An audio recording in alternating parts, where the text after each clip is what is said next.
եթե մենք այս կարգավիճակով ենք պահանջում, որ կառավարությունը շարունակի այդ աջակցությունը, դա նույն բանն է, որ պահանջենք, որ Հայաստանի Հանրապետության քաղաքացին մեզ պարտավոր է ու պետք է գումարը վճարի։ Եվ ստե հարց առաջանում մեր քաղաքացիների քույր եղբայրների կողմից։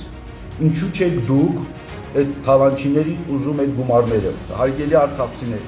Դրա համար կոչուս ձեզ, գնացեք հենց դուք այդ հավաքներին ստիպեք, որ ասեն, որ մենք ոչ թե Հայաստանի Հանրապետության հարկատուի հաշվին ենք ուզում այդ աջակցությունը շարունակվի, այլ մեզնից թալանած գումարների հաշվին։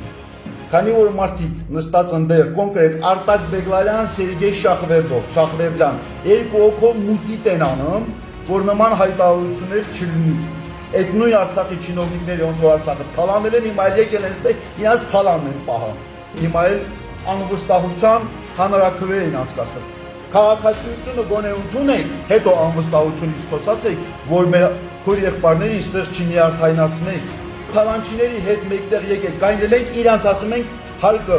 ավելցրեք, հարկերը, որ կարաք մեզ պահեք։ Բնականաբար բոլորը տրամադրվելու են մեր դեմ։